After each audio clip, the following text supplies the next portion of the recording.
국어의 어제와 오늘, 국어의 어제와 오늘이 서로 다릅니다. 왜? 언어는 기본적으로 역사성이라는 특징을 가지고 있으니까요. 언어의 역사성이라는 거는 뭐예요? 언어라는 건 없던 말이 새로 생기고 많이 쓰이고 그리고 안 쓰면은 사라지고 마치 생명체 같죠. 나라 역사와 같죠. 생성, 발전, 소멸의 단계를 거친다. 그래서 언어의 역사성이라고 이야기를 해줍니다. 소단원 학습 목표, 자료를 탐구하여 중세국어와 현대국어의 특징을 이해합니다. 라고 되어 있고 중세국어다 라고 이야기를 하면 기본적으로 고려 건국에서부터 임진왜란 때까지 요때의 국어의 역사를 중세국어다 라고 이야기를 하고 있죠. 다음 옆에 중세국어와 현대국어를 비교하여 국어의 역사성을 이해합니다. 역사성에다가 밑줄. 국어가 변화하는 바람직한 모습을 탐구하고 바람직한 국어의 모습을 확인하도록 합니다. 15페이지 밑에 나는 역사에 관심이 많아서 사극을 즐겨보곤 해. 근데 요즘에는 막 대하사극 막 이런 거 없는 것 같아. 옛날에 막 이순신 백부작 이런 거 하고 그랬는데 태조왕건 백부작 이런 거 요즘 왜 안 할까? 요즘은 장영실이 주인공으로 나오는 사극을 보고 있어. 세종대왕 때죠. 수국이 같은 발명품을 만드는 모습이 정말 흥미롭더라고. 어떻게 저런 걸 만들 수 있을까 너무 신기하던데 이런 거 저런 거 만들 수 있는지 궁금해. 그래서 그냥 대신 뭐 말을 걸어보고 싶은데 말을 걸어본다고 말이 통할까? 그런데 내가 조선시대로 가면 말을 잘 알아들을 수 있을까? 분명히 잘 못 알아들을 거예요. 시간이 흘러서 지금과는 다르지 않을까? 국어의 역사성. 말은 자꾸 변하는 겁니다. 라고 되어 있고요. 밑에 나와 있는 거 패스. 다음 페이지. 16페이지 넘어갈게요. 중세국어와 현대국어라고 되어 있고 전체적으로 정리되어 있는 거라서 조금만 집중해 봅시다. 일단 왼쪽 먼저 살펴볼게요. 국어 사이의 시대 구분이라고 해놔서 고대, 중세, 근대, 현대 나와 있는데 일단 여러분들이 제일 집중해서 보셔야 될 거는 여기겠지. 중세국어. 중세국어는 언제부터 언제까지라 그랬어? 고려 건국에서부터 임진왜란 때까지. 중간에 훈민정음 창제가 있거든요. 그래서 훈민정음 창제 이전은 중세 전기, 그 다음 훈민정음 창제 이후는 중세 후기, 요 정도로 확인해 놓으시면 될 것 같고요. 고대 국어는요, 고려시대 이전의 국어지. 삼국시대의 고구려, 백제, 신라어가 쓰였을 겁니다. 근데 왠지 의사소통은 그럭저럭 됐을 듯. 신라가 삼국을 통일하며 신라어를 중심으로 국어가 통일되었을 것을 추정됩니다. 그러니까 이 시절의 표준어는 경주말이 표준어겠지. 고려가 건국하면서 표준어는 이제 어디가 되겠어요? 개성말이 표준어가 되겠죠. 지금으로 비슷하게 하면 부산말이 표준어였다가 어느 날 문득 서울말이 표준어가 되는 거지. 말이 엄청 많이 바뀌지 않을까? 그래서 고려 건국 시작하면서부터 중세국어. 조선 건국하면서 수도가 바뀌었는데요. 개성하고 한양하고 그렇게 따지면 거리가 멀지가 않아. 다음 중세국어 고려 건국에서부터 임진왜란 때까지. 근대국어는요. 임진왜란 때부터 가보게요. 1894년. 음은 문법 어휘면에서 그전과 매우 달라질 겁니다. 현대국어는 가보개혁 이후에서부터 요건 학교에서 강조하는 학교도 있고 그렇지 않은 학교도 있을 거고 저기 어디야 양지고 같은 경우에는 이 파트가 좀 중요하게 다뤄져 있어요. 그러니까 고대, 중세, 근대를 나누는 역사적 사건에 대해서는 확인을 해 놓으시라. 오른쪽 이제 살펴보러 갑시다. 고려의 건국에서부터 조선 전기까지 이때를 중세국어라고 이야기를 한대요. 고려 건국에서부터 조선 전기까지. 조선 전기라고 해놨지만 우리는 위에다가 하나 더 쓸 수 있죠. 뭐라고? 임진왜란. 나라가 망하는데 외놈들이 쳐들어오는데 이러고 있을 때가 아니다. 1592년. 이때의 조선 전기는 일반적으로 임진왜란 이전을 말합니다. 중세국어 시기에는 훈민정음이 창제되어서 이때 요 말이 중요한 거예요. 우리 말을 전면적으로 표기할 수가 있었다. 너무 당연한 건데 오해하시면 안 됩니다. 훈민정음이 만들어지는 건 문자를 만든 거지 말을 만든 게 아니야. 문자를 만든 거지. 시기를 구분할 겁니다. 전기, 후기를 나누는 건데 전기, 후기 나누는 기준은 훈민정음 창제 이전이냐 훈민정음 창제 이후냐 요걸로 나눌 겁니다. 주요 특징, 이제 여러분들 필기할 내용들이 많아질 겁니다. 소리 나는 대로 쓰는 이어적기가 주로 일어납니다. 이어적기에다가 밑줄, 다른 말로 두 글자로 줄이면 연철이라고 하고요. 쌤, 이어적기가 뭔데요? 글씨 이어서 적는 건가요? 네, 맞습니다. 자, 언제 쓸 거냐? 첫 번째, 체연 더하기 조사를 할 때. 두 번째, 용언을 활용할 때 어간 더하기 어미 요 부분에 있었을 때. 요게 일단 1번 조건. 다음 2번 조건. 그림처럼 이렇게 그릴까요? 앞에 말은 앞에 단어에는 받침이 뭐든 상관없이 있어. 다음 2번 단계. 뒤에 조사나 어미는 모음으로 시작해. 그러면 요 앞에 있었던 받침을 뒤로 넘기는 거지. 괜찮나요? 여러분 지금 제가 드린 책 받으셨어요? 네. 책. 이라고 해놓으면 얘를 쓸 때 애초에 글 이렇게 쓰는 거지. 나란 말쌈이 둥귀게 달아 말쌈 더하기 이라고 해놓으면 쓸 때 말싸미 요렇게 넘기는 걸 이어적기라고 이야기합니다. 뭐 별거 없죠? 현대국어에 소리 나는 대로 적는 거요. 예, 그렇게 생각하시면 됩니다. 여기까지 문제될 게 있을까? 좋았어. 띄어쓰기를 하지 않았습니다. 다음, 양성모음은 양성모음끼리, 음성모음은 음성모음끼리 모아서 쓰는 밑줄, 모음조화가 대체로 잘 지켜졌습니다. 쌤 넘어가시면 안 돼요. 양성모음이 뭔지 음성모음이 뭔지 얘기해 주셔야죠. 양성모음은 밝고 경쾌하고 가벼운 느낌을 주는 거지.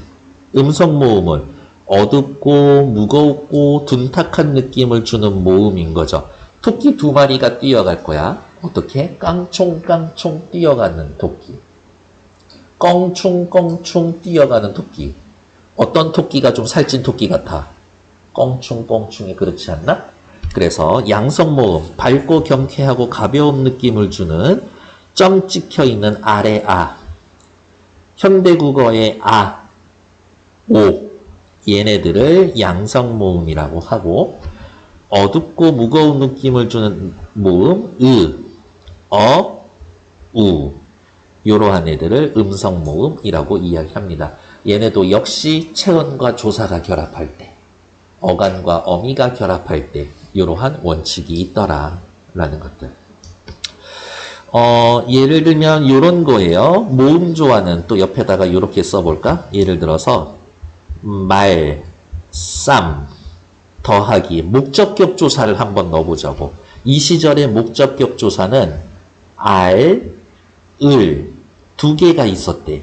그러면 여기에서는 을 중에 뭐를 선택해야 될까? 를 선택해야 해요. 왜? 말쌈에서 어떻게 모음이 양성이니까 말쌈 이렇게 온다라고. 그리고 이 시절에는 이어적기 했었으니까 최종 표기는 요렇게 왔었을 거예요. 괜찮을까?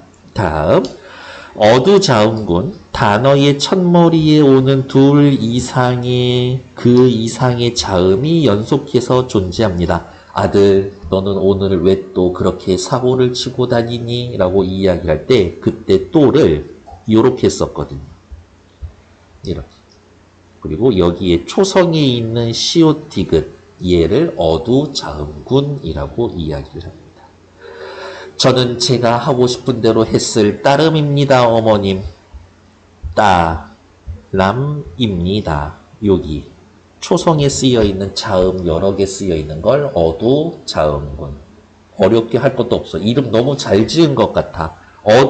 말의 머리, 초성에 자음, 기역에서부터 히읗까지가 물이 지어 있습니다. 글자의 왼쪽에 방점을 찍어서 성조를 표시합니다. 성조는 말의 높낮이라고 이야기를 해요. 이거 주의하셔야 합니다. 말의 높낮이. 왜냐고? 보기에 위 시기의 국어의 특징으로 알맞은 것은 알맞지 않은 것은 이라고 해서 말의 길이를 나타내는 성조를 방점으로 표시했다. 이렇게 살짝 바꿔놓거든. 말의 길이가 아니라 말의 높낮이다. 얘는 중요해서가 아니라 시험에 자주 바꾸는 말이라서 빨간색 쓴 거예요.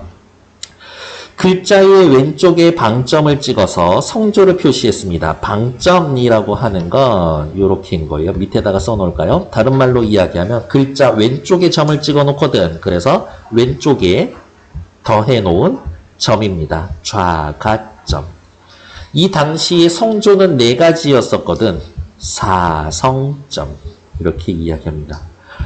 너무 궁금한데 성조 4개 지금 얘기해 주시면 안 돼요? 하면 되지. 자, 쓸게요. 성조는 4가지가 있었는데 어떻게 있냐? 이렇게 쓸 거예요.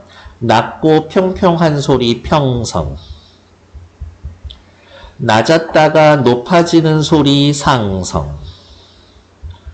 처음부터 크고 높은 소리 거성. 빨리 닿는 소리 입성. 빨리 닿는 소리 입성. 안녕. 네. 자, 확인합시다. 점을 찍어서 표시한다라고 했는데, 자, 질문 드릴게요. 평성. 낮고 평평한 소리. 그냥 되게 평범한 소리야. 점 몇 개 찍을까? 굉장히 평범해. 점 몇 개 찍을까? 1개, 2개, 3개, 4개 중에. 안 찍죠. 평범하니까. 상성은요, 낮았다가 높아지는 소리니까 점 2개. 거성, 높이 있는 놈이에요. 점 1개. 이제 이 입성이 환장하는 거지. 입성은 점을 안 찍기도 하고, 1개 찍기도 하고, 2개 찍기도 하고. 쌤, 그러면 다른 애들이랑 구분이 안 되잖아요. 이런 거예요. 자, 근데, 산책을 나가가지고, 길거리 지나갔는데, 오우, 씨. 대충 봐도 막 비율 9대1에 엄청 잘생긴 사람이 지나가고 있어. 어떻게 해야 돼? 가다가 멈춰서라도 봐야지. 너무 멋있는데. 서서 봐야 됩니다. 가다가 봤어. 받침이 그드브스 얘네로 끝나면 점이 몇 개가 찍혀있던 상관없이 입성. 소리를 짧게 내야 돼. 그렇게 확인해 놓으면 됩니다. 됐을까요? 자, 밑으로 내려올게요. 늦게 온 친구들이 있어서 다시 좀 설명 좀 드릴게요. 요거 여러분들의 학교 자습서인데 총 7종 모아놓은 교재예요. 그래서 수업 때 하나 볼 거고 나머지 것들 영상 올리면 한 3개 정도 더 보고 다음 시간에 오시면 됩니다. 그리고 다음 시간에 한 번 더 저희 학원에서만 쓰는 교재로 해서 총 정리할 거예요. 이렇게. 현대국어. 20세기부터 오늘날까지 사용되는 국어를 현대국어라고 합니다. 현대국어에는 구체적인 시작점이 언제로 규정하는지의 견해가 있지만 일반적으로 현대국어는 가보개혁을 기준으로 가보개혁 이후를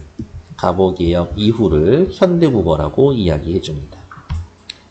일제강점기로 인해 우리의 말과 글이 국어로 인정받지 못하기도 했으나 1933년 한글맞춤법 통일안을 마련함으로써 독자적인 표기 방식을 활용하기도 했었습니다. 어머 세상에, 1933년 한글맞춤법 통일안을 마련했습니다. 별표. 한 작년쯤 고잔고에서 엄청 강조했었던 이야기예요. 그래서 얘네들은 연도랑 한글맞춤법 통일안 예 외워두시면 됩니다. 중세국어에서의 현대국어로 오면서 이응 위에 이렇게 선 하나 그어져 있죠. 얘는 이름이 여린 히읗. 세모 산처럼 되어 있죠. 얘는 이름이 반치음. 이응 위에 이렇게 꼭지가 하나 달려져 있죠. 옛 이응. 점 하나만 콩 찍혀져 있죠? 얘 이름은 아래아. 초성의 아래에, 자음 아래에 씁니다 해서 아래아예요. 혜인씨 잘 보이니? 안 보이면 여기 어때?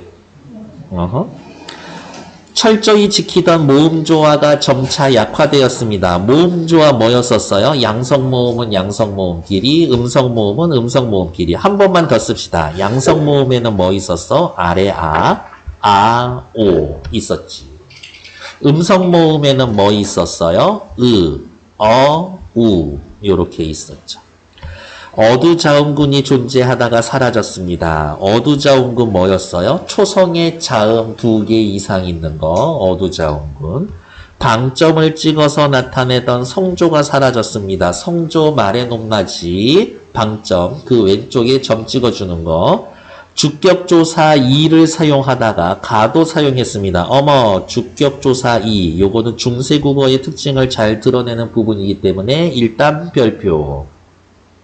그러면 옆에다가 또 정리해서 쓸 거예요. 뭐라고 정리해서 쓸까? 당구장 표시 땡땡 해놓고 누구? 중세국어에 있어서의 주격조사. 중세국어에 있어서의 주격조사는 하나밖에 없었습니다. 이. 그런데 문제는 뭐냐? 이 2가 형태가 3개야.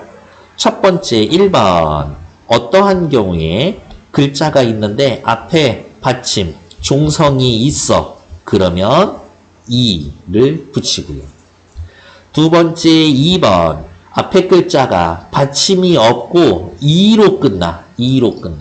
그럴 때에는 안 써. 세 번째 앞에 글자에 받침이 없어. 그러면서 이도 아니야. 이 이외의 것들이 온다. 그러면 이응 떼고 이 이렇게 오는 거지. 놈 더하기 주격조사 이 이렇게 오는 겁니다. 앞에 받침이 있으니까. 그 다음 밖에 무슨 소리가 들리는 것 같지 않아요? 소리 더하기 2로 끝났으니까 이때는 안 쓴다. 이 당시에는 뿌리를 불휘라고 했거든요. 2로 끝났죠. 안 씁니다. 공자 맹자 할 때 어떻게 써요? 공, 자 이렇게 쓰거든. 받침도 없고 2로 끝난 것도 아니지. 그때는 이 요렇게 쓰는 거지. 부모 받침도 없고 이도 아니죠. 옆에다가 이 이렇게 쓴 거죠. 그건 내가 알 바가 아니야 라고 할 때 알바가 아니야. 바 다음에 이. 그래서 얘는 쓸 때 배 요렇게 쓸 겁니다. 주격조사 나오는 것들. 시험 문제는 어떻게 나오겠어요? 주격조사는 요래요 라고 해서 요만큼을 설명해 줄 거예요. 요만큼. 그리고 단어 A, B, C, D, E 준 다음에 뒤에 전부 다 빈칸이지. 각각 들어갈 거 같은 것끼리 찾기. 그런 식으로 나올 거다. 언어의 역사성. 언어는 시간이 흐르면서 단어의 소리와 형태, 의미가 변하기도 하고 문법 요소가 변하기도 하면서 생기는데 이것을 언어의 역사성이라고 합니다. 언어는 변해요. 이거지. 언어의 역사성에 대한 이해는 우리가 알고 있는 국어를 잘 알게 하고 나아가 우리의 말과 글에 대한 의식을 고양할 수가 있습니다. 나쁘지 않죠? 어머! 옆에다가 설명되어 있는 거 성조 표시, 평성, 거성, 상성. 저는 입성까지 이야기해 드렸었는데 여기에 나온 것 정도 확인해 놓으시면 될 것 같다. 괜찮나요? 네, 다음 페이지 넘어가도록 할게요.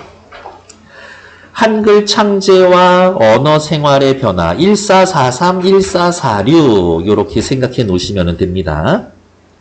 훈민정음의 창제와 반포 세종 25년 1443에 훈민정음 창제했고요. 1446에 반포했습니다. 훈민정음은 세종 25년 1443에 음력 12월에 완성된 우리 고유의 문자입니다. 조선왕조실록에 음력 12월 상순에 어쩌고 여기 그치 12월 음력 9월이니까 여기지 9월 상순에 발표했습니다. 그래서 계산해보면 진짜 대충 한 10월 9일 정도 돼요. 그래서 맞는 얘기지. 여러분들도 다 알고 있겠지만은 저기 누구야 스승의 날은 몇 월 며칠?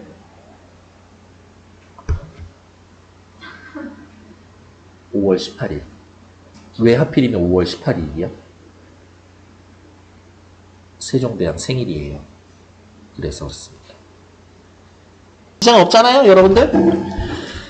12월에 상선된 우리 고유의 문자입니다. 정인지를 비롯한 지편전 학자들이 훈민정음에 대한 해석본을 지어서 문자의 운용 원리를 정리를 하고, 예를 들면 이런 거예요. 어디가 있냐? 이거. 얘는 어금니 소리야. 이런 식으로 해서 소리를 어떻게 내는 거야? 군이라고 하는 글자에서 처음에 펼쳐져 나는 소리야. 이런 식으로 소리내는 방법을 해설해 놓은 책이에요.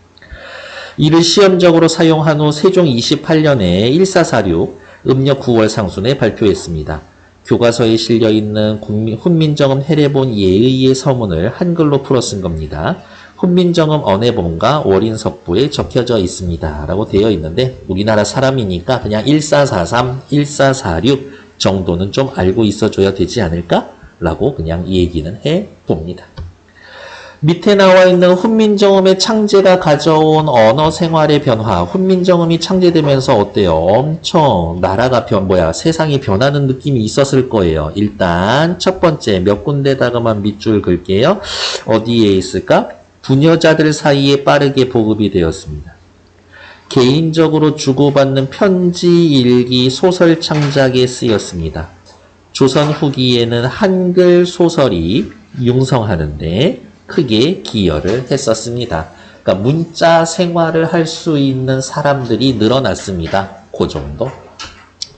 오른쪽 위로 올라올게요. 세종어제 훈민정음이라고 되어 있고요. 뜻은 무슨 뜻이냐? 세종이 직접 지은 백성을 가르치는 세종이 직접 지은 백성을 가르치는 바른 소리, 이런 뜻입니다. 그리고 세종이라는 거를 묘호라고 하는데 죽고 난 다음 왕이 붙여주는 거예요. 그래서 요 세종어제 훈민정음이라고 하는 요 글은 우리가 흔히 알고 있는 세종대왕 사후에 만들어진 거였겠구나 라고 확인하시면 됩니다. 산문 번역본이고요. 교시적, 가르쳐주려고, 설명적, 알려주려고, 훈민정음의 창제 동기와 목적. 백성들이 너무 불쌍해. 한자로 된 해례본을 한글로 표기한 거고요. 한글 창제 당시의 국어의 모습이 생생하게 드러나 있습니다. 한글 창제 당시 1443, 1446 그리고 옆에다가 괄호해 놓고 그것보다 더 중요한 말은 중세국어의 모습을 잘 살펴볼 수 있습니다. 훈민정음의 창제정신, 자주정신, 우린 중국 애들이랑 달라. 애민정신, 백성들 너무 불쌍해. 창조정신, 새로 28자 만들었어. 실용정신, 날로 쓰고 편안하게 해줄게. 그런 식으로. 밑에 제재 해설, 훈민정음 창제의 동기와 목적이 나타나 있습니다. 당시의 국어 생활을 잘 보여줍니다. 됐고, 밑에 나와 있는 용비어천가, 얘는 잘 교과서에 나와 있진 않는데 중요하다고는 하는데 잘 나와 있진 않지만 있으니까 자세히 살펴는 볼 거예요. 용이 하늘로 날아갔습니다. 노래. 용이 하늘로 날아갔습니다. 노래. 여기에서의 용은 누구냐? 조선을 건국한 6명의 왕에 대해서 이야기한대요. 쌤 이상한데요. 태정태세 문단세 해서 세종이면은 태정태세 이거 한 4대밖에 안 되고요. 그 앞에 할아버지밖에 안 되는데요. 그 우예 할아버지까지 해서 목조, 익조, 도조, 환조, 그 다음 조선을 건국한 태조 이성계, 그리고 자기 아버지 태종 이방원이 요렇게까지 해서 6명을 용이라고 해서 이 6명의 용이 조선을 만든 겁니다. 조선 엄청난 나라예요. 대단한 나라입니다. 일종의 선전하는 노래 같은 거예요. 서사시고 악장입니다. 악장은 궁궐 안에서 노래 부를 때 쓰는 이야기인 거고요. 그래서 듣는 사람들이 좀 제한되어는 있어. 모든 백성들 다 들어라 그런 건 아니에요. 피곤해 죽겠지. 조선 건국의 정당성, 조선이 갑자기 생긴 나라가 아닙니다. 이런 거야. 어떻게 생각해보면 뭐 원래 고려라는 나라가 있는데 얘네들이 반란을 해서 뜬금없이 만든 나라 아닌가? 이렇게 생각할 수도 있지만 아니야. 이거 되게 오래전부터 준비되어 왔고 1000명, 하늘의 명령을 받아서 만들어진 나라인 거거든. 이렇게 이야기를 해줄 거예요. 후대 왕에 대한 관계. 이렇게 우리 조상님들 어렵게 힘들게 만들어 놓은 나라인데 어이 나의 후손들 니들 할아버지 믿고 사냥이나 다니고 놀러 다니면은 안 돼? 라고 얘기해 줄 거라. 훈민정음으로 기록된 최초의 작품으로 총 125장으로 이루어져 있습니다. 1장 125장을 제외하면 모든 장은 2절 4구체로 되어 있습니다. 쉽게 생각합시다. 이렇게 그냥 두 줄로 쓰여져 있다라고. 목적성이 강합니다. 새 왕조의 창업을 송축하고 왕권을 공고히 하려는 목적이 있습니다. 조선 괜찮은 나라예요. 뜬금없이 반란으로 세워진 나라 아닙니다. 역사가 오래된 나라예요. 예를 들면 이런 일이 있었거든요. 이렇게 이야기를 할 거다. 세종대왕이 정인지, 권제, 안지 등에게 명령하여 짓게 한 작품으로 27년 편찬되어 29년 간행된 앞장입니다. 조선을 세우기까지의 그냥 내용 정도만 확인할게요. 조선 세우기까지 선조들의 공덕을 기리고 조선 개국의 정당성을 밝히고 있습니다. 조선을 세우기까지의 요 선조들이 바로 육룡, 6마리의 용이라고 확인하시면 됩니다. 너 오늘 왜 갑자기 이렇게 많이 쏟아내요? 라고 이야기를 하겠지만 아니에요. 다 필요한 용어들이니까 시간 한 4분만 드릴 거예요. 16, 17페이지 두 페이지 그냥 읽어만 보시면 됩니다. 딱 4분 드릴게요. 시작! 자, 배경지식 차원에서 우리 요 정도는 좀 알아주지 않을래요? 라고 확인해 봅시다. 옆에 일단 오른쪽 먼저 볼게요. 우! 미치겠네. 중세국어 엄청 자료가 많이 있죠? 오른쪽 중세국어 자료와 현대국어 자료를 비교해서 읽어봅시다. 읽어봤더니요. 중세국어와 현대국어는 의문, 문법, 어휘의 의미, 표기, 방점의 존재 여부 등 여러 차이가 있어요. 라고 이야기가 되어 있고 반드시 외워주셔야 할 내용 동국정운식 표기. 원래는 동국정운식 한자음 표기라고 되어 있고요. 이름은 동쪽 나라, 중국 입장, 동쪽 나라, 우리나라에서 올바르게 운영하는 한자음 표기. 그러니까 한자가 원래 우리나라 문자가 아니잖아? 그거를 쓰고 읽을 때 어떻게 해야 하는지에 대한 원칙 같은 걸 동국정운식 표기법이라고 이야기합니다. 우리나라 최초의 의문서 뭐예요? 책 읽는 거. 영어로 따지면 파닉스 그런 거예요. 동국정운의 내용에 따라 훈민정음에 요게 중요한 말입니다. 빨간색 밑줄. 초성, 중성, 종성을 모두 갖추어서 중국 원음에 가깝게 한자음을 표기를 하는 겁니다. 근데 말이 빠졌네요. 훈민정음에 앞에 요 말이 빠졌어. 한자를 표기할 때, 우리말은 아니야. 한자를 표기할 때만 초성, 중성, 종성 다 갖추어야 합니다. 중국 원음에 가깝게, 또 다른 말로 다른 교과서에는 뭐라고 표현했냐면 이상적인 한자음 표기. 이상적인 한자음 표기. 현실적인 한자음 표기가 아니라. 예를 들어 요거예요. 글자 자자죠. 자를 쓸 때에는 자, 실제로는 자라고 발음이 돼서 여기 볼까요? 초성하고 중성 밖에 없죠. 하지만 한자잖아 얘가. 실제로는 자로 발음되지만 받침 자리에 다시 또 빨간색 밑줄 형식 종성 이응을 표기합니다. 16세기 이후 현실 한자음을 적는 방향으로 표기가 사라지면서 발음이 됐습니다. 그래서 이 정도로 확인을 할 거예요. 뭐라고? 1번 초성, 중성, 종성 다 갖췄습니다.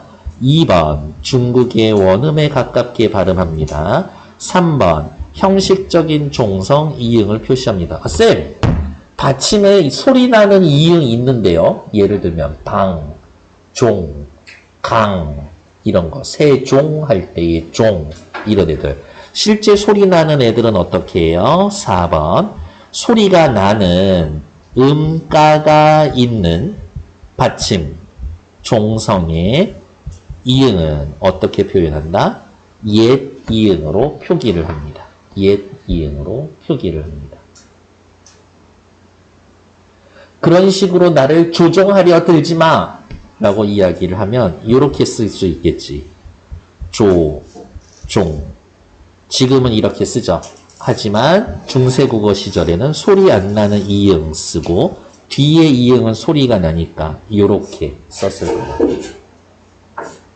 괜찮나요?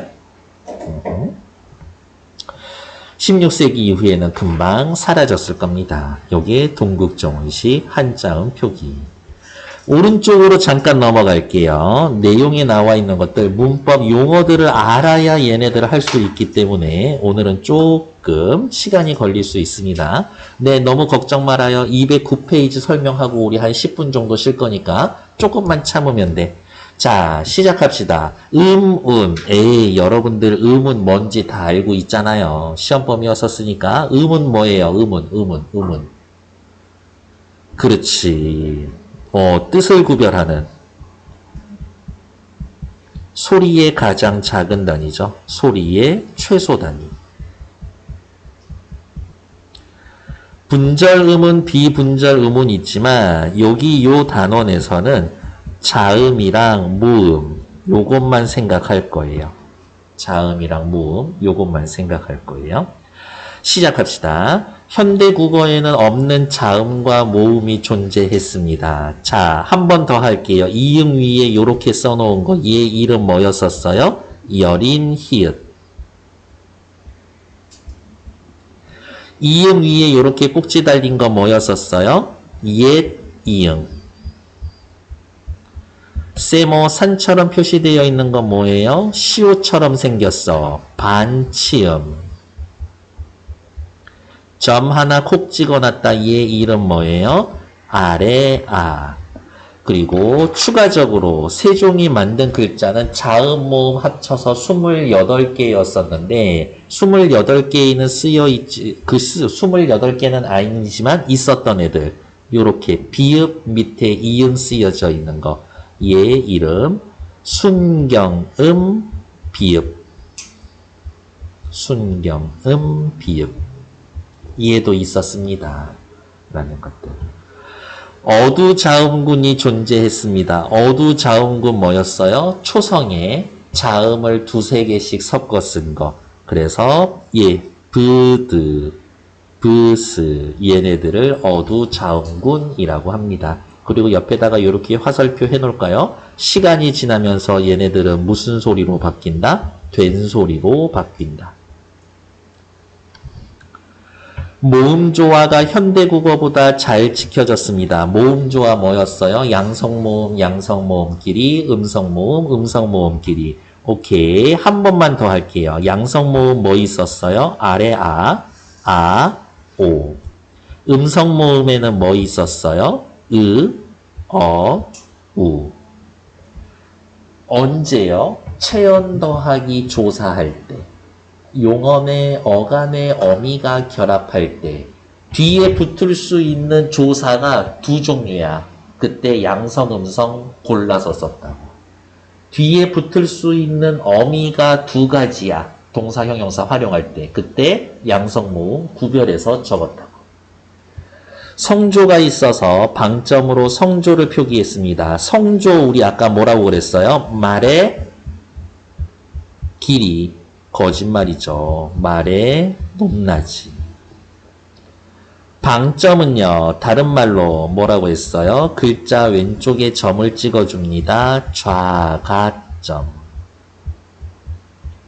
성조 4가지 종류가 있었기 때문에 사성을 표시합니다. 사성점. 이런 거예요. 옛날 조상님들 봤더니 어우 야 목마르다. 물 좀 가져와라. 불이야. 소의 뿔이 부러졌습니다. 풀밭에서 너무 누워서 놀지 마라 라고 하면서 무브뿌프 입술 소리 밑에 있었을 때 다 을을 우로 바꾸는 것, 얘를 원순모음화라고 이야기를 합니다. 원순모음화. 해봐. 무 어때요? 입술이 동그래지죠? 보다 우가 조건이 있어요. 무브뿌프 입술 소리 밑에 를 우로 바꾸는 게 원순모음화다. 근데 중세국어에는 원순모음화가 없었다고. 국외음화가 일어나지 않았습니다. 국외음화 여러분들 다 알고 있잖아요. 트가 형식, 형태소, 이나 반모음 이를 만나면 DT가 아니라 GC로 바뀌는 거. 얘를 국외음화라고 이야기를 하죠. 국외음화가 일어나지 않았습니다. 다음, 두음법칙은 뭐예요? 한자어 등의 초성에 니은 오는 거 별로 안 좋아해. 초성에 리을 오는 거 별로 안 좋아해. 그래서 얘네들을 쓰지 않거나 리을 같은 경우는 니은으로 바꾸는 것. 얘를 두음 법칙이라고 하는 거지. 그러니까 니은 리을이 살아있으면 두음 법칙이 적용이 안 된 거지. 니은 리을이 사라졌으면 없으면 두음 법칙이 일어난 거지. 그런데 여기다 너겨 니은이 살아있죠. 그럼 두음 법칙이 적용이 안 된 거지. 여기까지는 괜찮을까요? 다음 밑으로 나올게요. 어휘 단어의 의미가 오늘날과 다르게 사용됩니다 라고 이야기를 했는데요. 얘는 어떻게 써놓을까? 옆에다가 이렇게 써놓을까요? 단어의 의미가 변화합니다. 그런데 의미가 변화하는 양상은 첫 번째, 완전 다른 단어가 돼. 의미 이동. 옛날보다 지칭할 수 있는 대상이 줄어들었어. 의미 축소. 옛날에는 요만큼만 의미하는 거였는데 지금은 이만큼으로 의미가 늘어났어. 확대. 세종대왕께서 이야기하십니다. 이런 어린 백성들 같으니라고. 어린이라고 하면 과거에는 어리석다였었는데 지금은 나이가 젊다 이런 뜻이죠. 어리석은 거랑 젊은 거랑 관계가 없지. 그러면 의미 이동. 나란 말쌈이 둥귀게 닿아라. 옛날에는 말쌈이라고 하면 그냥 말이야, 말. 근데 지금은 어른들의 하는 말을 말씀이라고 이야기를 하는 거죠. 옛날에 말쌈 하면 사람들이 하는 이야기 말 전부 다야. 근데 지금은 그 중에서도 어른이 하는 말. 그러니까 의미 축소. 옛날에 놈이라고 하면 사람이었어. 그런데 지금은 이 자식 저 자식 해서 비속어로 쓰이고 있죠. 옛날에 놈 하면 이만큼이야. 사람들 다 지칭할 수 있었어. 하지만 지금 이 자식 저 자식 욕먹는 건 사람들 중에 요만큼만 포함이 되는 거잖아요. 의미 축소. 됐을까? 하나만 더 할게요. 얼굴이라고 하면 옛날에는 몸의 형체를 전부 다 이야기하는 거였어요. 나 오늘 얼굴 어때? 하면은 여기 이거야. 근데 지금은 안면, 페이스만 이야기를 하죠. 그러면 의미 축소지. 됐을까? 다음 확대는 뭐냐면 의미가 늘어난 거예요. 예를 들면 이런 거야. 다리. 옛날에 다리는 살아있는 사람이나 동물, 유적물에만 쓰였지만 지금은 책상 밑에 붙어 있는 것도 다리야. 유적물 더하기 무적물 전부 다 포함하는 거니까. 옛날에는 영감이라고 하면 벼슬 이름이었어요. 벼슬이야 벼슬. 그런데 관지. 지금은 어떻게? 나이만 들면 다 영감이죠. 노인. 그러니까 영감이라고 지칭할 수 있는 사람들 수가 늘어났지. 그러면 의미 확대. 시험 문제 뭐 나오겠어요? 여러 단어 주고 여기 세종대왕 세종어제 훈민정음에 이동 축소 확대된 단어 한 군데 밑줄 그어놓고 의미 변화 양상이 같은 거 찾기. 이동 축소 확대 구별할 수 있으면 된다. 어여삐 있었네요. 죄송해요. 죄송할 건 없지. 어여삐. 옛날에는 어떻게, 가엽게, 불쌍하다, 이런 뜻이었는데, 지금은, 어머, 예쁘다, 이런 뜻으로 의미가 완전히 변해버렸죠. 얘는 의미 이동. 다음, 표기법. 소리 나는 대로 적는 이어적기를 주로 했었습니다. 근데 조건을 좀 알아두면 너무 좋은데, 언제? 1번. 체연 더하기. 뒤에 모음으로 시작하는 조사가 올 때. 2번 동사, 형용사, 용언의 어간과 뒤에 어미가 연결이 될 때. 이런 것들. 나중에 내용 읽어보시면 알겠지만 세종대왕이 훈민정음 글자, 문자를 만든 이유는 뭐예요? 백성들의 삶을 편안하게 해주려고 하는 거지. 그래서 가만히 연구해 봤더니 자음과 모음 이런 애들로 구별할 수 있을 것 같아. 초성에는 자음이 오고 그 다음에 중성이 오고 그 다음에 종성, 자음이 올 때도 있고 오지 않을 때도 있어. 그래서 생각하는 거지. 글자가 이렇게 한한 글자가 있어. 초성이 있고 중성이 있고 종성이 있지. 초성에 오는 소리들은 소리를 낼 때마다 발음기관에 장애를 받더라고. 그래서 자음이라고 이름 붙여주고. 중성에 오는 글자들은 스무스하게 소리가 나더라고. 혼자 쓸 수도 있어. 그래서 모음이라고 했지. 받침은 있는 애들도 있고 없는 애들도 있었는데 어떻게 얘네들도 발음을 소리를 낼 때 장애를 받더라. 그래서 자음이라고 한 거지. 백성들 편하게 해주려고 글자를 만들었어. 초성에 쓸 글자를 만들었지. 중성에 쓸 글자를 만들었어. 종성에 쓸 글자를 만들려고 했는데 어머, 초성에 나오는 애들이랑 소리의 성질이 거의 같아. 별 차이점이 없어. 그러니까 어차피 애들 편안하게 만들어줄 건데 종성 새로 만들지 말고 초성에 있는 것 갖다 쓸까? 좋아. 그렇게 하자. 그러면 기역부터 히읗까지 이렇게 17개 만들어 놨는데 이거 다 갖다 쓸까? 아무리 말을 해도 받침에 오는 애들은 8개만 써도 충분할 것 같아. 그래서 나온 말이 팔종성 가족용. 종성 8개만 있어도 충분히 사용이 가능하더라. 종성은 받침은 8개만 있어도 충분히 사용 가능하더라. 팔종성 가족용. 그래서 8개 찾아봤더니 그느드르 무브스으 주의하셔야 될 건 맨 끝에 오는 이응이 옛 이응이다. 라는 것들.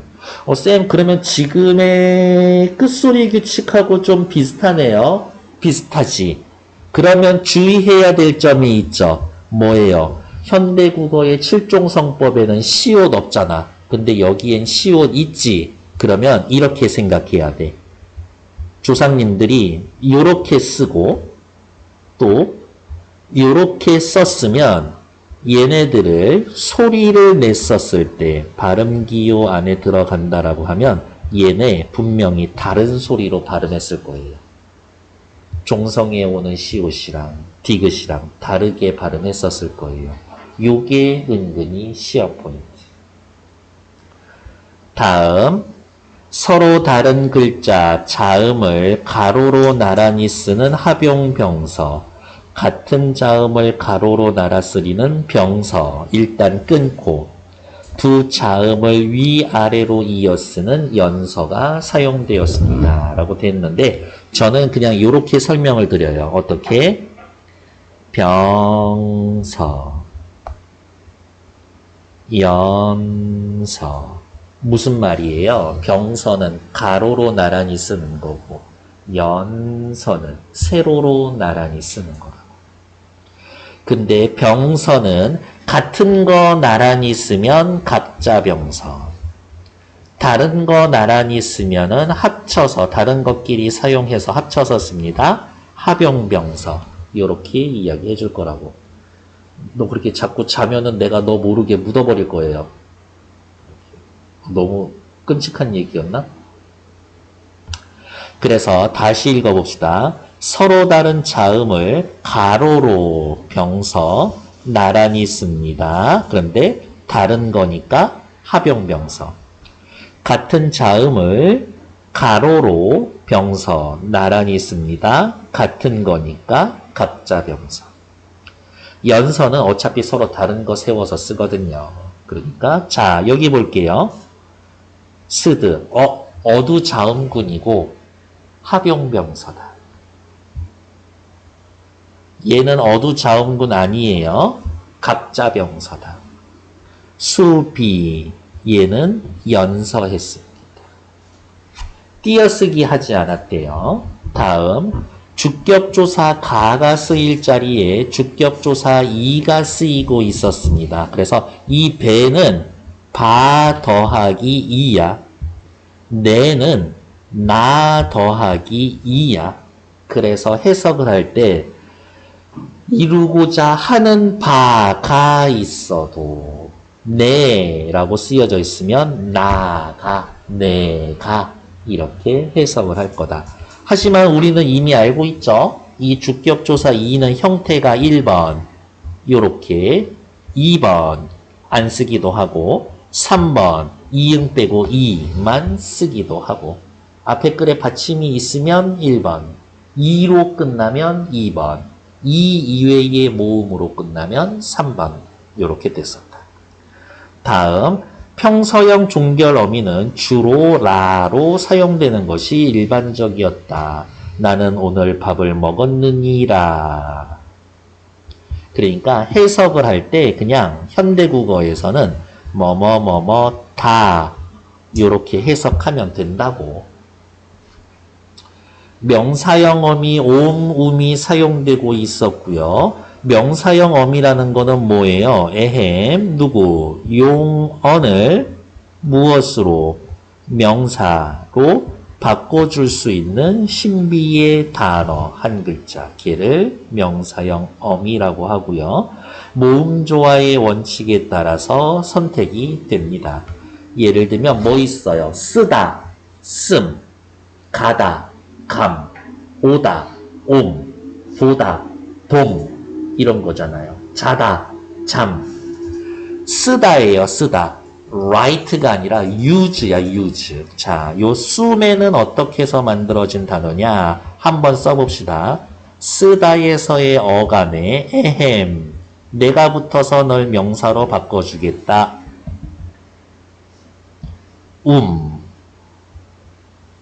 거기에 부사격 조사, 요렇게 쓰여진 겁니다.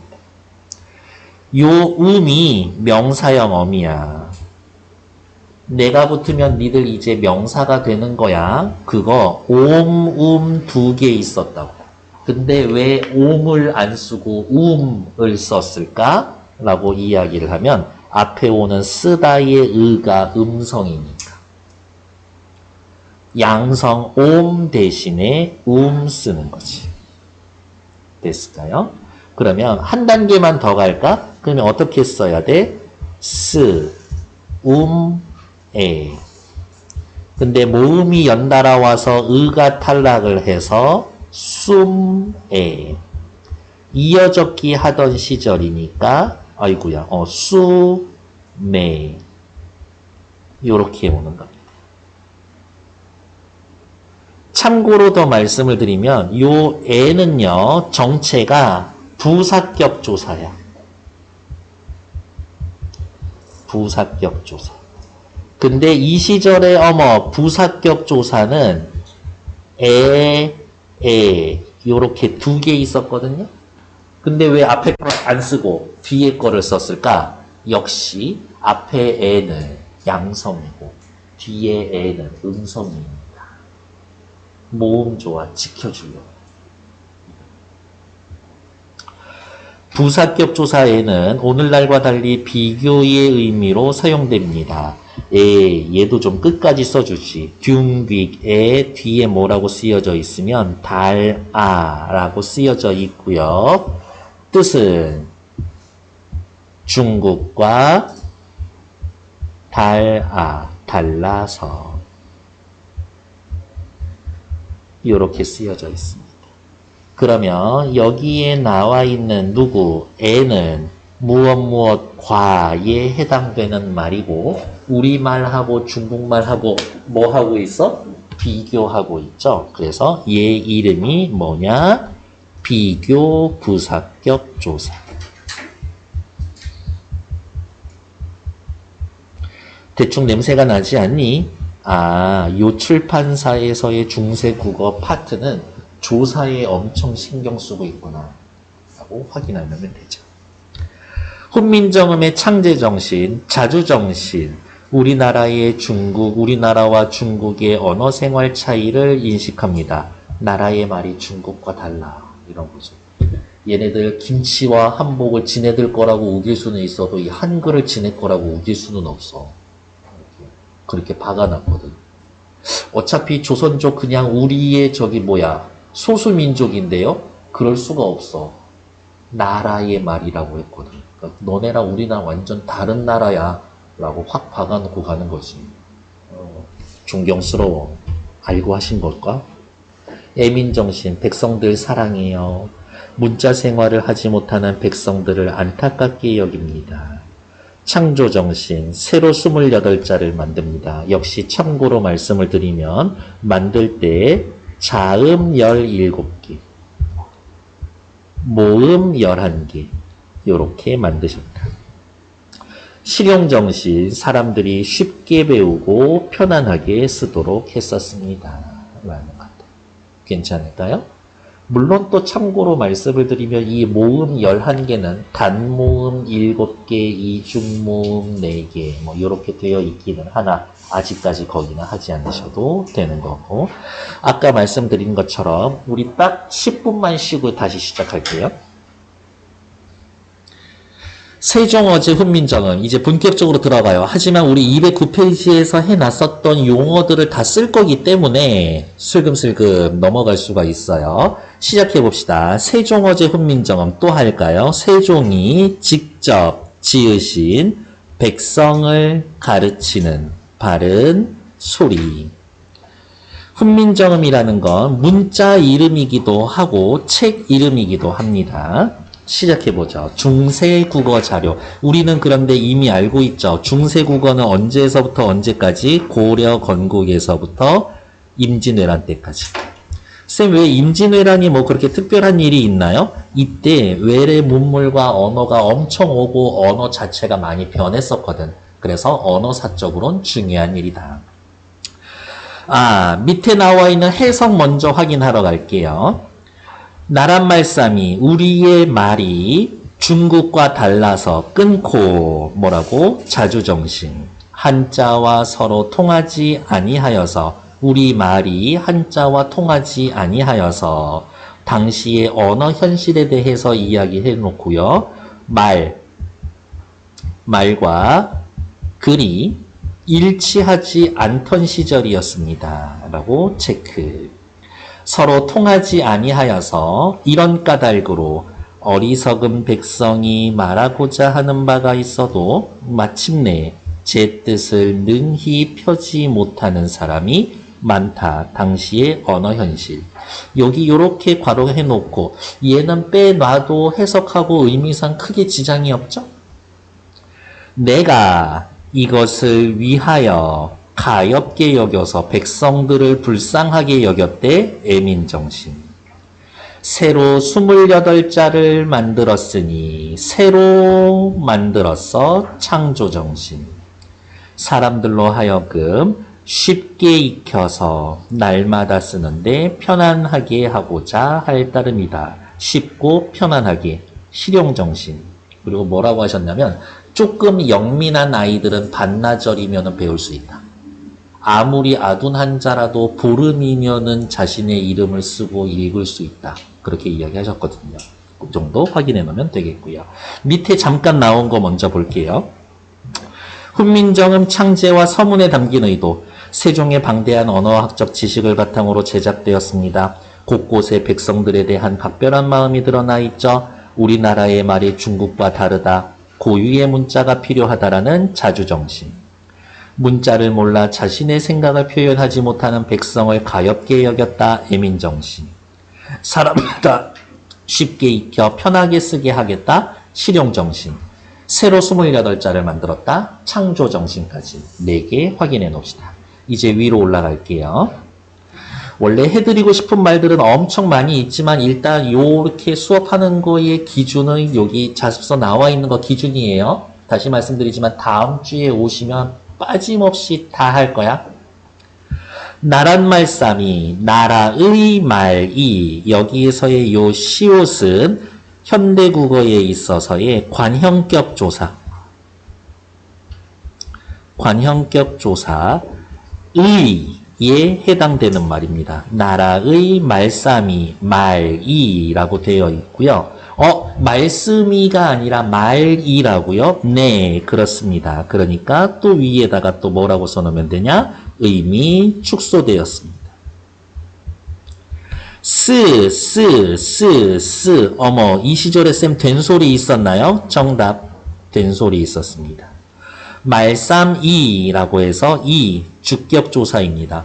이는 형태가 3가지인데 왜 이렇게 썼어요? 앞에 체연의 받침, 종성이 있으니까. 나라의 말이 둥깃에 달아, 중국과 달라서 여기에 나와 있는 이 애는 뭐예요? 비교 부사격 조사, 현대국어의 와, 과에 해당되는 말입니다. 접속조사 아니에요. 비교 부사격 조사. 그래서 여기 살펴봅시다. 나라의 말이 중국과 달라서 문자와 서로 사마띠 아니할세, 서로 통하지 아니함으로. 요거 기본형은 원래 치읓이거든요. 근데 쓸 때는 치읓 안 쓰고 시옷으로 썼지. 왜? 쓸 수 있는 종성은 8개로 충분하다라고 했으니까. 팔종성, 가족용, 팔종성법. 받침은 8개만 씁니다. 그러면 생각난 김에 써볼까? 받침 8개 뭐 썼어요? 그, 느, 드, 르, 무, 브, 스, 옛, 이응. 요렇게 8개 썼었지. 다시 나라의 말이 중국과 달라서 문자와 서로 통하지 아니함으로 뭐뭇을세는 뭐뭇이므로 라고 해석을 하고 이유를 나타내는 종속적 연결어미입니다. 네, 현대국어에서 쓰는 말 그대로 나와서 어려운 말은 아니에요. 종속적 연결어미, 뭐뭇이니까, 뭐뭇이므로. 이런 전차로, 이유로 어린 백성이, 어리석은 백성이, 여기에도 역시 주격조사 이가 쓰였고요. 왜 쓰였어요? 앞에 종성이 있으니까. 어린 백성이라고 했지만 실제 해석은 어떻게 했어요? 어리석은 백성이라고 했죠. 의미 이동 축소 확대 이동됐지. 어리다와 젊다는 상관이 없잖아요. 어린 백성이 니르고저 홀빼이셔도 이르고자 하는 바가 있어도 초성의 니은이 아직 살아있죠. 두음법칙 적용됐어? 안 됐어? 안 됐어. 이르고저 홀빼이셔도 홀빼는요. 어이쿠야. 아직은 악지 않으셔도 됩니다. 오, 리을, 여린 히읗, 바, 이 이렇게 할 거예요. 그래서 해석은 하는 바가 있어도 이렇게 해석을 할 겁니다. 하는 바가 있어도 마침내, 결국 여기 또 그냥 괄호 할게요. 마침내 제 뜻을 자신의 뜻을 실어 능히 펴지 못할 놈이 사람이 하니라 꽝 요렇게 끊을게요. 충격적이지만 여기 문장이 하나예요. 세종어조 훈민정음은 문장이 두 문장입니다. 아, 조상님들 말 되게 길게 하셨네. 그 정도 생각하시면 됩니다. 자, 뜻을은 옆에다가 또 쓸게요. 어떻게? 뜻 더하기 을. 얘가 뜻을. 요렇게 오는 거고, 뜻을은 해줄 말이 많이 있어요. 첫 번째, 어두자음군을 사용했습니다. 잘했어. 다음에 디귿이 넘어갔죠. 이어적기 했지. 그 다음 이 시절에 목적격 조사는 4개가 있었는데 굳이 을을 쓴 이유는 일단 쓸까? 모음조화가 지켜졌습니다. 라고 확인 하나 해놓을게요. 다음 넘어가기 전에 이제 한 번 정도는 정리할 때가 되었습니다. 뭐 정리할 거냐면 당구장 표시 땡땡. 누구 할 거냐? 관형격 조사할 거예요. 현대국어의 관형격 조사 뭐 있다고? 의. 현대국어의 의에 해당되는 게 이 시절에는 3개가 있었어. 첫 번째, 예 있었고, 두 번째, 의, 요렇게 있었습니다. 크게 나누면 2개, 작게 나누면 3개 정도로 나눌 수가 있고요. 당연히 쓰임새가 달랐겠지. 앞에 오는 체언이 무정명사, 살아있는 게 아니면 시옷을 씁니다.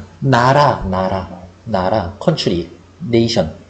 살아있는 게 아니잖아. 그래서 시옷을 쓴 거지. 그러면 에의는 언제 쓰겠어요? 유정명사일 때 쓰는 거지. 동시에 유정명사이면서 존칭의 대상이 아닐 때 그때는 에의를 쓰는 거고 에의는 느낌이 왔을 거예요. 앞에 오는 체언이 양성모음이면 에, 음성모음이면 으를 썼을 거예요. 예를 들면 뭐 있어요? 나라, 살아있는 게 아니라 시옷이지. 사슴을 이렇게 썼거든요. 사삼. 이때는 에를 써야지. 살아있는 동물이면서 사슴 높여줄 필요 없잖아요. 사슴님 아니니까. 그 다음에 거북이 있죠. 거북이를 거북이라고 했거든요. 이때는 우가 음성이니까 의를 써주는 거지. 괜찮을까? 빠진 거 하나 있지 않아요? 유정명사면서 높여줘야 되는 애들 있잖아. 예를 들면 임금님, 부처님, 부모님. 그거는 다시 예를 씁니다. 무정명사면서 밑에다가 또 쓸까요? 유정명사이면서 동시에 존칭의 대상이 되면 저거 시옷 써야 합니다.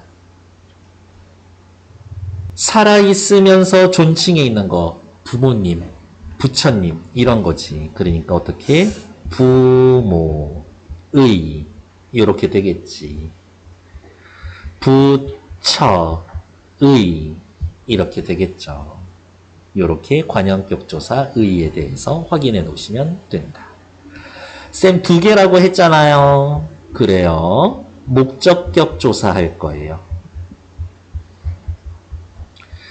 목적격 조사는 이렇게 쓸게요. 앞말이, 앞에 오는 체언이 이렇게 표로 나눌 건데 양성모음이냐 음성모음이냐로 나눌 거고 다시 앞에 오는 말이 받침, 종성이 있냐 받침, 종성이 없냐 요렇게 또 나눌 거예요. 앞에 말이 받침이 있으면서 양성이면 목적격 조사 알. 앞에 말이 받침이 있으면서 음성이면 을. 앞에 말이 받침이 없으면서 양성이면 랄. 앞에 말이 받침이 없으면서 음성이면 를. 이렇게 골라서 씁니다. 그러니까 이렇게 양성이냐 음성이냐라는 것 자체, 구분한다라는 것, 그것 자체가 모음 조화를 지키고 있는 거다. 그렇게 확인하시면 되겠죠. 현대국어에서는 어떻게 해요? 얘네만 쓰고 있죠. 그러니까 현대국어에서는 모음 조화는 따지지 않고 앞에 말의 종성의 유무로만 목적격 조사를 결정하는구나 라고 생각하시면 되죠. 그래서 여기 볼게요. 멀리도 돌아왔네. 뜨들에서의 요 을, 4개 중에 굳이 을을 쓴 이유를, 앞에 말이 받침이 있고, 뜻, 음성, 모음 조화 지켜주려고 그랬었구나. 확인해 놓으면 되죠. 마참내 제 뜻을 실어펴디, 능히, 펴지, 못할 놈이 하니라. 못할 사람이 많으니라. 펴디. D는 G로 바꿔야 되는데, T는 치로 바꿔야 되는데, 그게 국외음화인데, 그러면 펴디. 얘는 국외음화가 적용이 안 됐구나. 못할 놈이는 놈 더하기 2예요.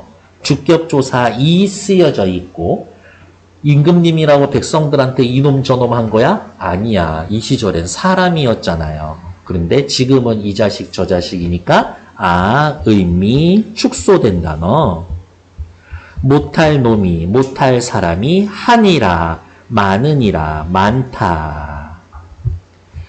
네, 나 더하기 2예요. 내가. 어머, 쌤. 앞에 말이 모음으로 끝나서 이응 빼고 그냥 이만 쓴 거죠? 정답.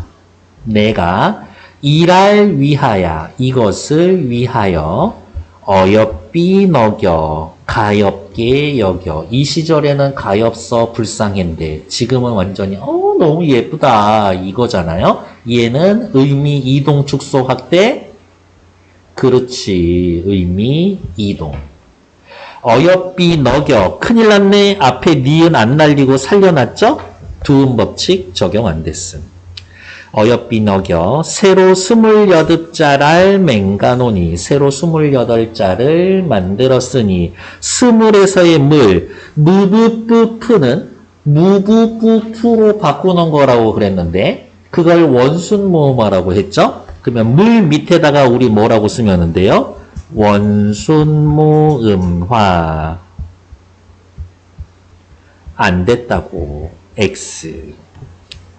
새로 28자랄 맹가노니. 이제야 요 랄이 왜 랄인 줄 알겠죠? 앞에 글에 받침이 없으니까. 쌤 앞에 받침이 있는데요. 이응이요? 에헴. 이제야 설명드리겠지. 동국정원식 표기법. 한자를 적을 때 초성, 중성, 종성을 다 갖췄습니다. 그런데 여기에서의 짜라고 해놓으면 종성이 없으니까 형식적으로 하나 끼워놓고 얘는 쓸 땐 있는 거지만 실제로는 없는 취급해야지. 그래서 앞에 글자에 받침이 없어요. 양성이라서 랄 쓴 겁니다. 그러면 랄 밑에다가 목적격 조사고 모음 조화 잘 지켜진 거였구나 라고 확인하면 되죠. 맹가노니 만들었으니 사람마다 하여금 사동 표현이고요. 수빈이겨. 수빈은 쉽게 익혀고요. 수빈은 숫다 더하기 2예요. 숫다 더하기 2야. 원래는 이렇지만 뒤에 모음으로 시작하는 어미가 올 때는 야호! 요게 이응이 붙어서 순경은 비읍이 되어 있었던 거예요. 그리고 순경은 비읍이 넘어온 거지. 이어적기 한 거죠. 그러면 선생님 여기에 있으면은 중세국어의 특징 뭐라고 하면 되나요? 1번 순경음 비읍을 사용했습니다. 2번 이어적기 했어요. 이렇게 두 가지 얘기해 주시면 됩니다. 수비 니겨 익혀서 어머 세상에 니은 아직도 살아남아 있죠? 예 니겨 두음 법칙 적용 안 됐습니다. 날로 수메 수메 너무 기분 좋아 할 말 엄청 많거든요. 한번 쓸게요. 앞에도 한번 썼지만 쓰다 에 용언의 어간 명사형 어미 부사격 조사 쓰움에가 숨에 최종적으로 숨에 요렇게 옵니다. 해줄 말이 엄청 많다라 그랬죠. 자, 뭐 할까? 1번 어두자운군 있어요. 2번 명사형 어미 있습니다. 3번 옴 대신에 썼어요.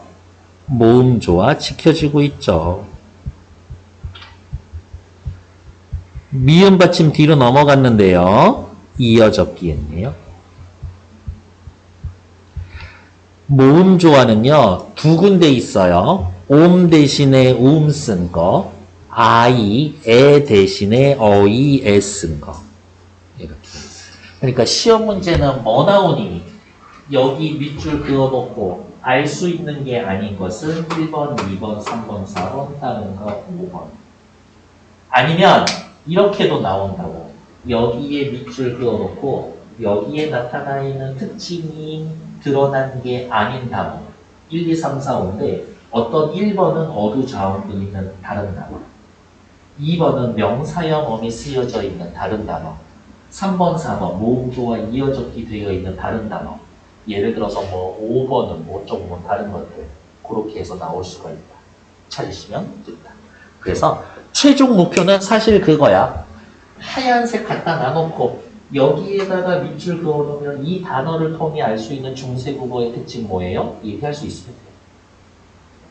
이 단어를 통해서의 알 수 있는 중세국어의 특징 뭐예요? 그 얘기할 수 있으면 돼요. 괜찮나요? 그게 목표다. 다음 편안히 하고자 할 따라민이라 편안하게 하고자 할 따라민이라도 따람이니라 라고 되어 있고 얘도 역시 어두자운군 쓰여져 있고요. 이어적기 되어 있고요. 현대국어에서 쓰이지 않는 아래아 쓰여 있습니다. 이 정도로 확인해 놓으면 되죠. 괜찮을까? 네. 됐고요. 옆에 나와 있는 거 그냥 문제 같이 볼게요. 어차피 피토할 만큼 여러분들 문제 푸실 거거든요.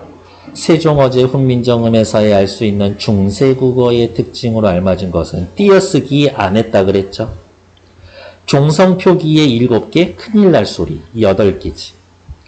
방점을 찍어서 좋아. 소리의 색이 거짓말하고 있네. 소리의 색이가 아니라 소리의 높낮이지. 두 글자로 줄이면 성조. 단어의 형태를 밝혀서 적는다라는 이야기는 끊어적기 한다라는 이야기인데요. 이 시절은 끊어적기 아니죠. 답은 5번. 초성에 2개 이상의 의문이 올 수 있었다. 얘 이름 있는데 어두, 자음군. 이렇게 해놓으면 되죠. 답은 5번. 2번. 세종어제 훈민정음을 통해 중세국어 시기의 의문체계와 변동현상을 탐구한 내용으로 알맞지 않은 것은 말싸미, 방점 표기가 모두 달라. 오케이. 세 음절에 각각 소리의 높낮이가 달랐을 거야. 아우 정답! 맞는 얘기. 근데 우리 한번 해보자고. 점 2개죠. 낮았다가 높아지는 상성. 싸 앞에는 점이 없죠. 평성. 미 앞에는 점 하나 있죠. 거성.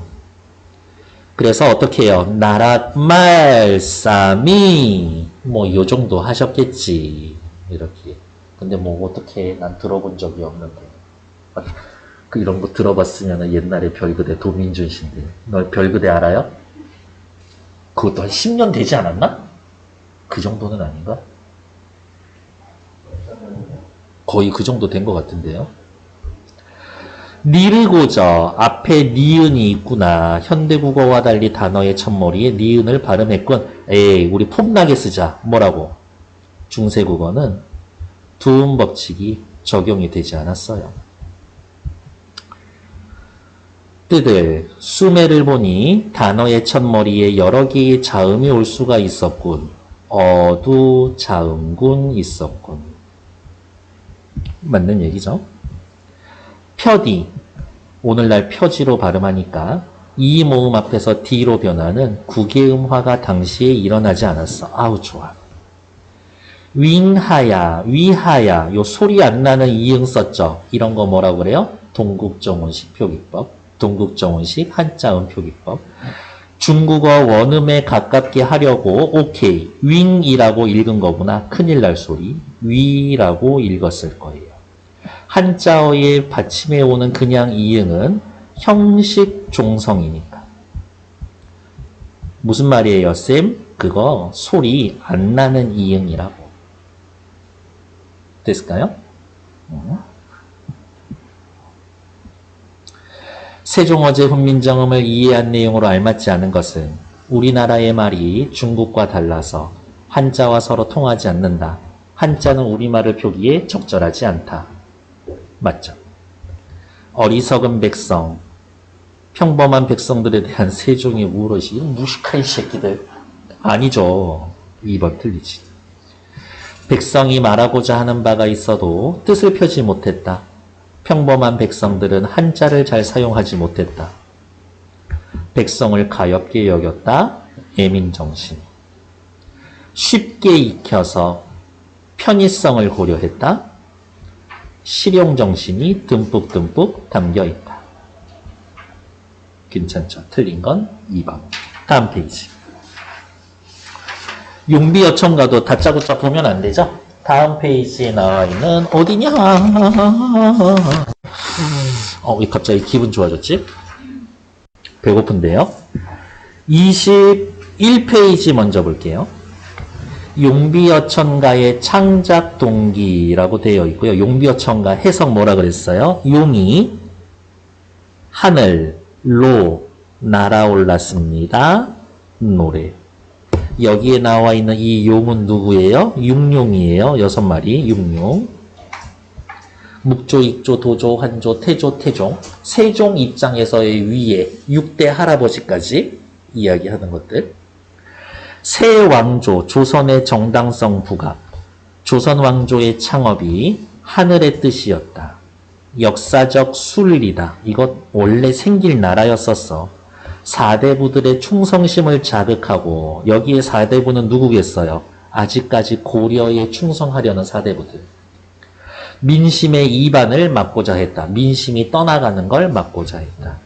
훈민정음의 실용성 시험. 훈민정음 창제에 때맞춰 이걸 내가 나라의 말로 만들어놨는데 확실히 쓸모가 있을까? 라면서 실용성을 점검하고 후대 왕에 대한 권계는 125장 제일 마지막 장에 가장 잘 드러나 있어요. 왕조 창업 과정에서의 보인 선조들의 영웅적인 업적과 그들의 어려움을 밝혀서 이 나라 만드는데 얼마나 힘들었는지 아냐 후손들. 왕조가 바뀐 것에 대한 정당성을 부각하고 후대 왕들의 왕권 계승의 자세를 일깨워 줍니다. 이렇게 힘들게 만든 나라니까 니들 정신 바짝 차려야 돼. 나라 잘 유지해야 된다. 밑에 용비어천가 1장과 2장의 내용 및 표현. 육룡, 조선 초기 그 이전의 6명의 임금을 비유합니다. 얘기했고요. 우리 조상님들 6명이 고성, 옛날의 성인들, 중국의 성인들과 같아. 이거야. 니들이 그렇게 물고 빨고 하는 중국의 그 유명한 왕 A가 B에서 C 했지. 우리 육룡 중에 한 분이 B 비슷한 장소에서 C 혹은 C와 비슷한 일 하셨어. 그러니까 중국에 니들이 그렇게 좋아하는 옛 성인들이랑 우리 조상님들이랑 동급이라고. 그러니까 조선 좀 좋아해 줘. 이런 거예요. 육룡과 고성의 행적이 딱 들어맞는다라는 서술을 통해 중국을 기준으로 조선 건국의 정당성을 확보하려는 의도가 드러나 있습니다. 이거를 나쁘게 이야기하면 사대주의예요. 왜? 쟤네들은 무조건 좋은 거야? 따라한 거니까. 근데 또 좋게 이야기하면 어떻게 해요? 이거 완전 자부심이 넘치는 거지. 중국과 사대하는 게 아니라 오히려 대등한 거야. 이렇게. 나쁘게 이야기하면 에이 너는 기준점이 거기야? 아니 걔네랑 동급이라고 이렇게 얘기할 수도 있다. 대꾸는요 앞에 본문에서만 찾을 거고요. 아직 보지 않으셔도 되고 용비어 천가에 나타난 중세국어의 특징 거의 비슷해요. 세종어제 훈민정음이랑 방점표기 성조 있었다. 모음조와 잘 지켜지고 있었다. 현대국어에 사라진 어휘 있다. 이어적기 대체로 잘 지켜지고 있었고 히읗 종성체언 원래는 단어의 형태가 이렇게 생기고 끝이야. 근데 뒤에 모음으로 시작하는 조사가 올 때 일부 체언은 히읗이 짜잔 하고 나타날 때가 있어요. 그런 애들을 히읗 종성 체언. 종속적 연결어미 을세 있었어요. 을세 그건데 뭐뭐임으로 주격조사 이가 여전히 쓰이고 있었습니다. 부사격조사 에가 사용되고 있었고요. 물론 부사격조사 에 대신에 어이 에도 있었을 겁니다. 주체 높임 선어말 어미 시, 샤가 사용되었습니다. 현대국어에서는 시, 요거 하나밖에 없는데 이 시절에는 샤도 있었다. 됐을까요? 앞으로 넘어옵시다. 밑에 해석 먼저 볼게요. 해동에 여선용이 낫이어서 해동이면 어떻게 해요? 지금 중국 중심으로 오른쪽이니까 조선 땅에 6명의 용, 우리 조상님이 나셔서 일마다 하늘의 복이시니 천복을 받으셨습니다.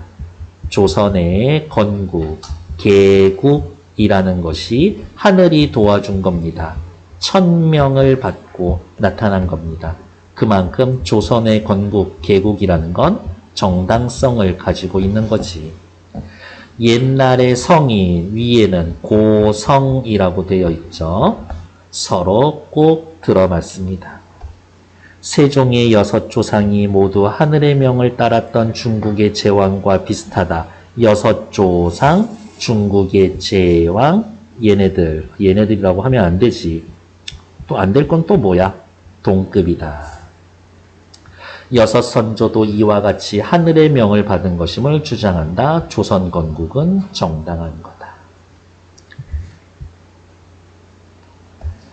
뿌리가 깊은 나무는 바람에 안이 움직이므로 꽃이 좋고 열매가 많다. 샘이 깊은 물은 가뭄에 안이 그치므로 내를 이루어 바다로 간다. 이 정도로 동그라미, 세모, 네모 칠 수 있어요. 근데 위치가 엄청 비슷하게 생겼죠. 일단 쓰여있는 표현은 됐고 조선이라는 나라를 나무 물에다가 비유를 했습니다. 꽃, 열매가 상징하는 것들이 있어요. 바다가 상징하는 것도 있고. 자, 시작해 볼게요. 뿌리가 깊은 나무. 조선은 뿌리가 깊어. 무슨 말이야? 기초가 튼튼해. 뿌리가 깊어요.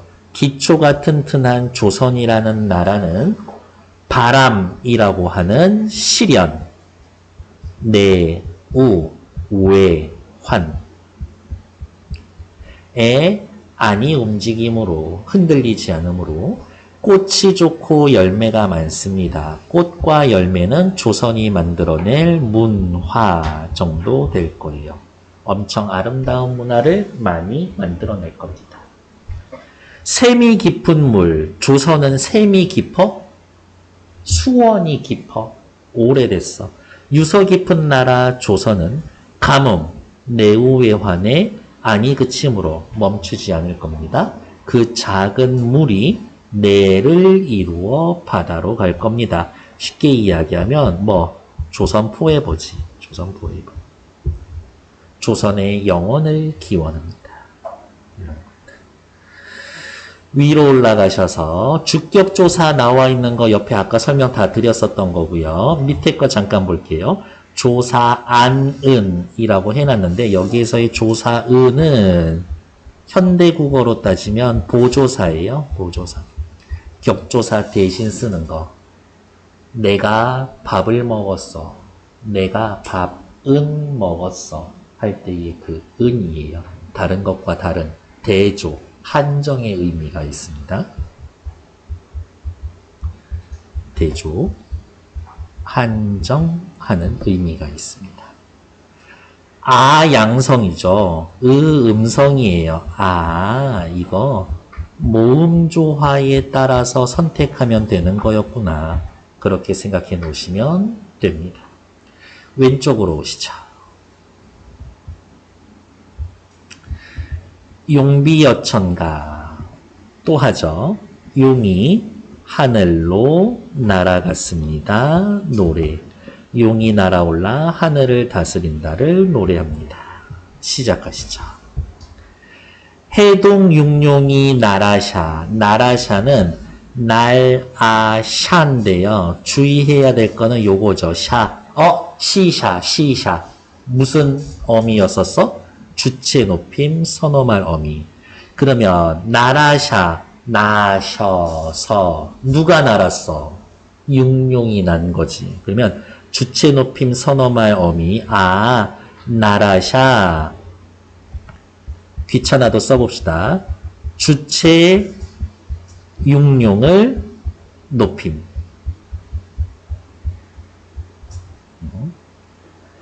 여섯 마리의 용이 나르셔서 하는 일마다 천복이시니 하늘의 복이시니. 여기에서의 이 시도 주체 높임이죠. 누구를 높여? 하는 일마다 천복이시니. 그분들이 하시는 일이 하늘의 복이시니. 그러면 이 시의 주체는 일이에요. 일. 고성이 옛 성인들과 동부하시니 같으시니. 자, 옛 조성, 옛 선조와 옛 성인들과 비교 부사격 조사죠. 그러면 밑에다 써야지 CF. 우리 훈민정음에서 비교 부사격 조사 하나 있었어. 뭐 있었어? 둥귀에 달아에서의 에 있었어. 둥귀 에, 달, 아에서 요 에, 얘네들이 같은 거라고. 비교 부사격 조사. 동부하시니, 같으시니. 고성과 같은 건 누구야? 해동육룡이지. 그러면 요 시의 주체도 해동육룡이다. 됐을까요? 해동육룡, 우리 조상님 6분이 나셔서 하는 일마다 하늘의 복이시니. 옛 성인들과 같으시니. 제일 중요한 거 주체 높임 선어말 어미 시 샤가 쓰였는데 그 주체가 누구냐 구별하는 것다. 밑에 자 질문. 여기 불휘예요. 불휘. 해석 근데 밑에 뭐라고 나와 있어요? 해석 밑에 뿌리 가라고 하면서 여기 주격조사 쓰여져 있죠? 아무리 봐도 불휘 옆에는 주격조사가 없는데 주격조사 왜 없어? 이나 반모음 이로 끝났으니까 주격조사가 없는 거지.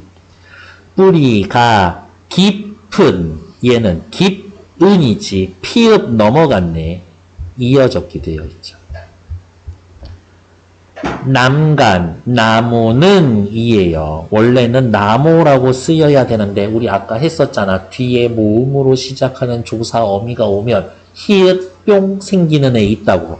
얘는 기역이 생겼네. 기역 종성체역. 남그안, 나무는 한번 씁시다. 은, 보조사라고. 바람에는요, 바람 더하기 에예요. 부사격 조사인데 말이 빠졌네. 바람 때문에니까 원인 부사격 조사. 미음 넘어갔으니까 이어적기. 어이에 대신에 아이에 썼으니까 모음조화 지켜진 거고. 아니 밀세, 아니 흔들림으로. 사마띠 아니할세의 그 을세랑 똑같은 거예요. 꽃이 듀코, 좋고. 디귿 지읒으로 안 바꿨네? 그럼 또 써야지. 국외음화 안 돼 있군. 국외음화 X. 여름 하나니, 열매가 많으니. 여름이면 열매라는 뜻이었어요? 네. 의미 이동됐군요. 그렇죠. 하나니, 하느니, 많다. 셈이는요, 셈 더하기 2죠. 주격조사 이쓰였습니다. 셈이 깊은 물은 물 더하기 은이죠. 그러면 또 쓸까? 이어적기 됐군. 물이 아니라 물이네요, 쌤. 네. 원순 모음화 적용되지 않았습니다. 가말에, 가뭄에, 역시 에도 부사격 조사인데 또 빠졌네. 원인을 나타내는 부사격 조사.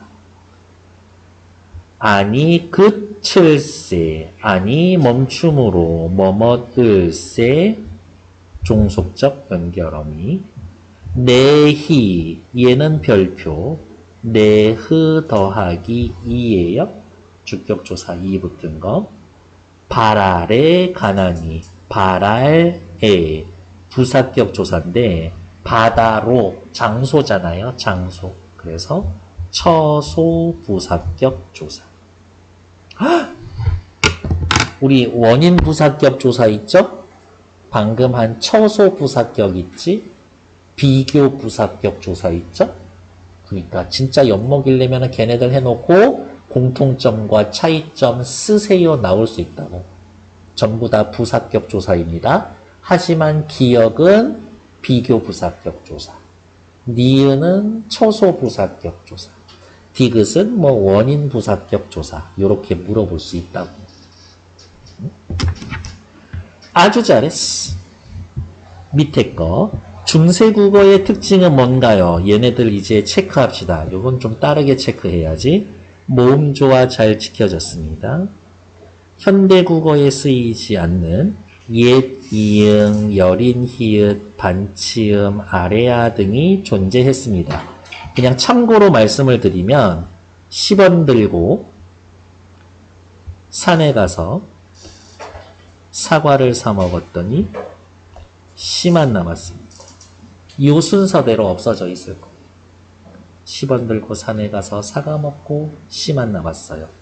요렇게가 사라진 순서, 소실된 순서. 참고입니다.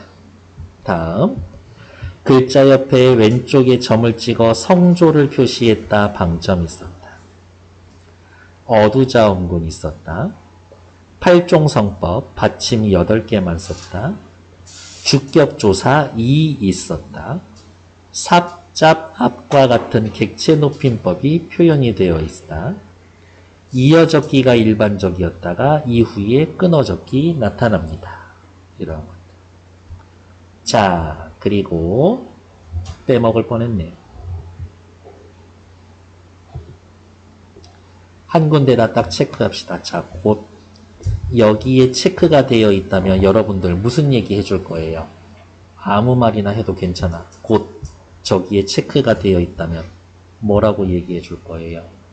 꽃이요. 좋았어. 된 소리 안 썼네요. 좋았어. 받침이 지읒, 응? 지읒?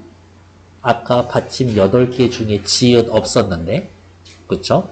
아, 이 단어만큼은 팔종성법에서 어긋나 있는 단어구나. 이런 것들. 팔종성법이 철저하게 지켜졌다 그러면 틀렸다고 해야지. 여기 대놓고 아닌 애들이 있는데. 그쵸? 됐습니다.